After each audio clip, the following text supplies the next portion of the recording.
was it all a dream? Now in a dream, our mind continuously does this. We create and perceive our world simultaneously, and our mind does this so well that we don't even know what's happening. Surrealism is based on the belief in the superior reality of certain forms of previously neglected associations, in the omnipotence of dream, in the disinterested play of thought. So goes the definition of surrealism as laid out by André Breton in the Surrealist Manifesto. That 1924 document inspired a wave of thought, the belief in superiority of dream logic. In the decades after Freud first posited the subconscious, artists created works to express the inexpressible, the subconscious, the realm of dreams. A movie about dreams ought to be surreal, one might think. A movie like Christopher Nolan's Inception, about people who enter dreams, has the making of a surrealist film, a journey into the creator's subconscious. So what does Christopher Nolan dream of? Shootouts, car chases, a siege in a mountain fortress, the stuff of James Bond movies, of wish fulfillment fantasies. And the dreams themselves are highly structured things. Layers, kicks, cause, effect. The logic of a computer program, of a video game, of a Hollywood screenplay. This is not surrealism. This is surrealism. Satoshi Kon's Paprika. Like a dream, it's wild and irrational. A group of doctors use a dream machine. It goes haywire, and dream merges with reality. Chiba, the doctor, meets Paprika, her alter ego, her dream self. Paprika can manipulate the dream. She touches a piece of the dream, and it shatters like glass, revealing a new passage.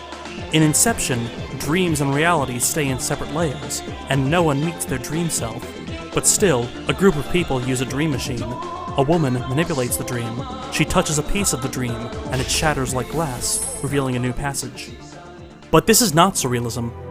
This is surrealism. David Lynch's Twin Peaks. Like a dream, it's alien and terrifying.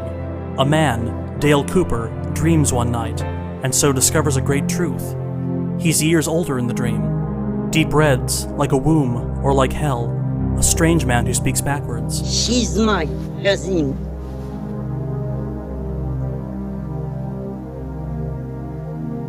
But doesn't she look almost like that? It was Laura Palmer. And Dale Cooper meets Laura Palmer, a dead woman with whom he's obsessed. Much later, after going deeper into this dream world, Cooper looks into a mirror. His true self looks back. In Inception, a man has a dream, and he's years older. Another man looks into a mirror. His true self looks back. No deep hellish reds, no strange backwards talking men, but a man enters a dream nonetheless, looking for truth, and there he meets Mal, a dead woman with whom he's obsessed. But this is not surrealism. This is surrealism. Jean Cocteau's The Blood of a Poet. Like a dream, it's disjointed and rough, graceful and elusive. It starts with the tower beginning to fall, and artist has made a sculpture that has come to life. The sculpture tells him to enter a dream, and he does, falling into a pool of water to take him out of one dream and into another. Inside this new dream, he appears to walk along the walls, as if gravity has been flipped. At the end of the film, the tower finishes falling. The entire film takes place inside of a split second. In Inception, likewise, men fight on the walls as if gravity is being flipped. A man falls into a pool of water to exit one dream and enter another. And an eternity takes place between the beginning of a fall and the end of it. James Bond, Satoshi Kon, David Lynch, Jean Cocteau. It seems that when Christopher Nolan dreams, he dreams only of other movies. But the movie that's most on his mind is likely this one, Dziga Vertov's Man with a Movie Camera, the greatest ever movie about movie making. In 1929, in Russia, Vertov set out to show the modern Soviet city and its workings, and in doing so, show movie making and its workings. Look at this shot, a car speeding by. The camera speeds with it. Cut to a wider shot, we see the cameraman getting the shot. Our mind fills in the blanks and imagines Vertov himself getting the shot of the man getting the shot. Layers of reality. A movie within a movie. A dream within a dream. Dziga Vertov was a daredevil. Look at this stunning sequence. he's waiting for a train. He sets up a shot of the oncoming engine, placing his camera on the tracks, and he gets this thrilling shot. It seems like he's been run over. Elsewhere, someone's waking up, as if the train startled her out of a dream. But then we see that he's fine. He dug beneath the tracks to get the shot, carefully obfuscating the trick until the last minute as a punchline. No such punchline in this sequence. Cobb and Mal are also waiting for a train, and Nolan shoots them using similar camera trickery to make it look like they've been run over. And they wake up, startled out of a dream. Dziga Vertov loves such camera tricks. Here he experiments with a state-of-the-art special effect, double exposure. He uses double exposure to seemingly fold a city in half. Nolan also uses state-of-the-art special effects, CGI, to seemingly fold a city in half. Dziga Vertov loved spinning.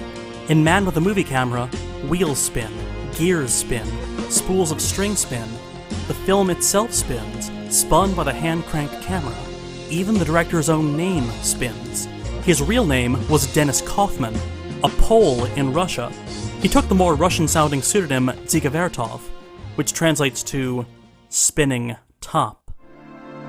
Man with a Movie Camera isn't surrealism per se, though it has its moments of fantasy. Mostly about its camera. A man appears on top of a camera, the camera dances on its tripod, and in this memorable shot, the camera lens appears before an eye. Vertov is part of a radical movement called the Kinoks, Kino Oki, movie eyes. The camera is a dream machine, showing separate moments and creating a new meaning out of their combination. 1 + 1 = 3. Vertov aimed to show the truth about the modern Soviet city, even though his ideal city doesn't exist. It's actually several cities, Kharkiv, Kiev, and Odessa, stitched together. A shot made here, a shot made there. Parts of many cities to create the idea of one city. Likewise, Mal and Cobb build a dream space together, borrowing from many real locations to create the idea of a happy life together. An idea so compelling that Mal eventually prefers the ideal life to her real one. It's a common theme in Nolan's filmography, the allure of the lie. His films often end with characters choosing fiction over fact. The comforting lie, whether it be lying to an audience, lying to a city, or even lying to yourself. Like many of Nolan's films, Inception is about powerful lies that trump painful realities. We want to be fooled. Inception simply shows us how we are fooled. A popular theory about Inception is that it's not about dreams at all. It's actually a metaphor for movie making. Cobb's team is structured much like a film production, everyone with a distinct role to play. Producer, the one who runs the dream and makes everything go smoothly. Screenwriter, the one who builds the dream and gives everyone material to work with. Lead actor, special effects supervisor, executive producer, and of course, director, who bears more than a passing resemblance to the director of Inception himself. All working to perform for an audience.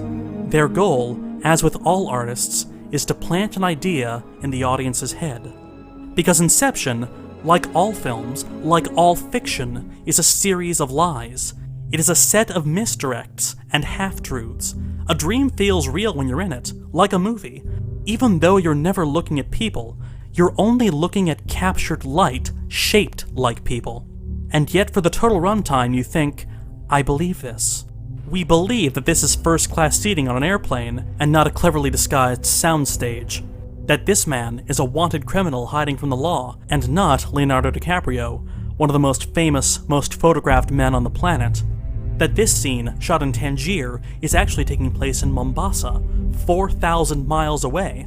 Tangier is closer to New York City than it is to Mombasa. This scene in front of the Café Debussy ends with the scenery exploding. CGI fakery, of course, yet we accept this sudden change in location, from Parisian rooftop to a seemingly unrelated shot of a warehouse, then to a deli. So how did we end up here? Well, we just came from the, Think about it, Ariadne. How did you get here? A scene change is nothing new in cinema, but point out its strangeness and everything goes haywire. Is asking us to believe these mistruths any less strange than asking us to believe that a city can bend itself? Nolan seems to be implicitly arguing that film by its very nature is surreal, constructed dreams to change your mind, a nonsensical set of images designed to trick you into believing. As Cocteau described it, a lie that always tells the truth. Space and time warp in film.